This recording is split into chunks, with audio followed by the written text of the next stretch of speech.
Salut à tous, je suis Ilmic, bienvenue sur ma chaîne, et aujourd'hui on attaque le numéro 10 du X-Wing de chez Altaïa.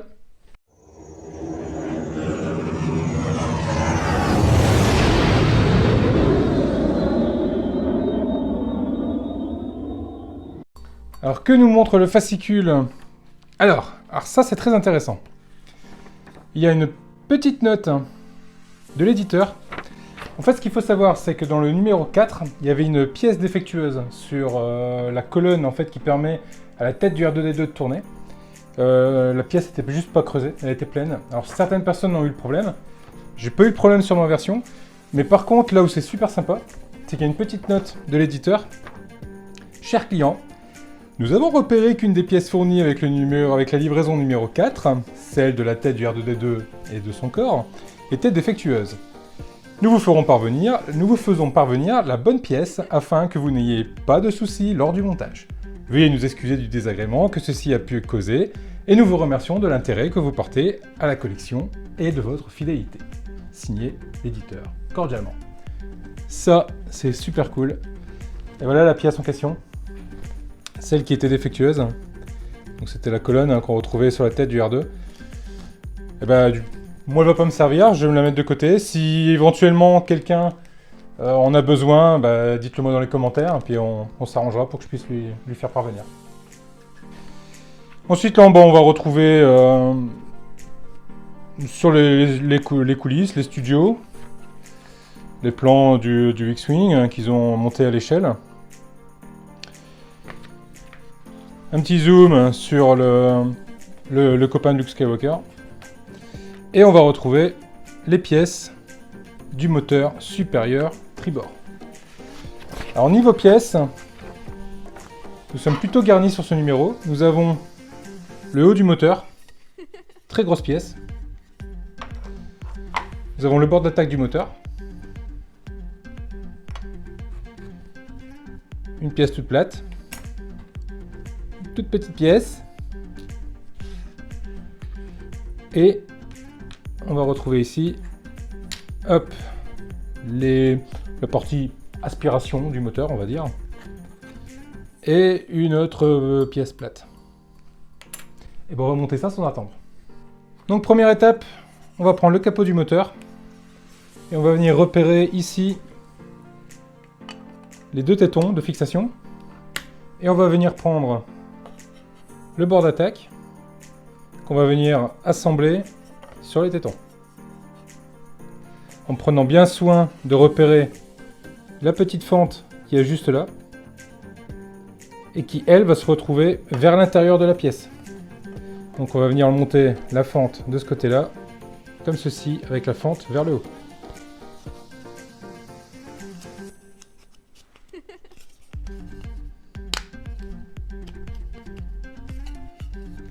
On enfonce le tout.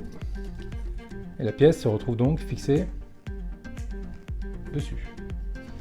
On va mettre ça de côté, on va plus en avoir besoin pour le moment. Et on va venir récupérer toutes ces pièces. On va commencer par prendre les deux moitiés du gyroscope et ils s'assemblent tous les deux ensemble, mais pas directement. Il va y avoir cette pièce-là qui va se retrouver entre les deux.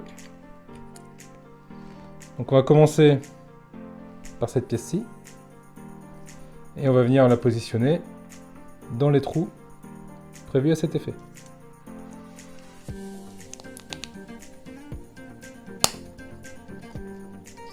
Voilà.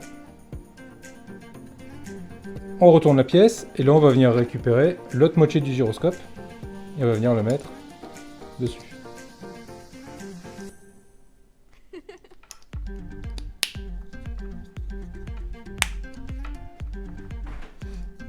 Donc tout s'emboîte correctement, ça tient bien, ça va pas se barrer, c'est du très bon travail.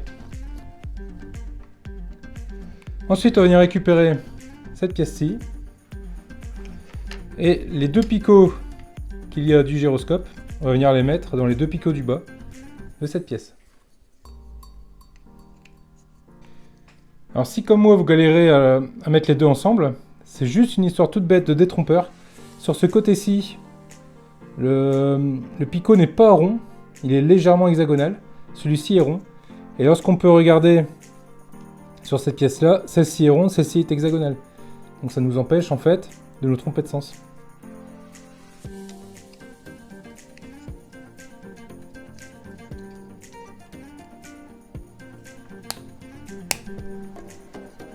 Voilà, et tout de suite ça va beaucoup mieux à mettre en place.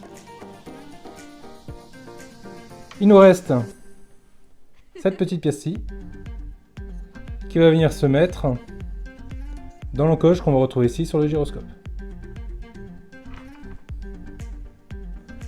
Alors, à savoir que sur cette pièce, je vais la poser, ce sera plus simple. Sur cette pièce, il y a un petit picot et un long picot. Celui-là qu'on va venir prendre, c'est le plus grand des deux picots.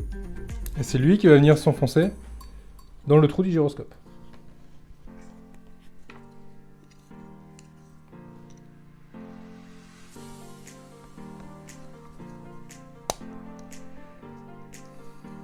Et voilà.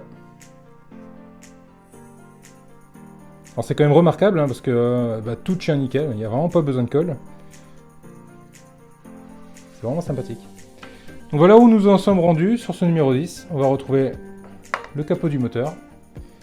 Et la partie, donc ça c'est la partie avant du moteur qui je suppose vient se mettre,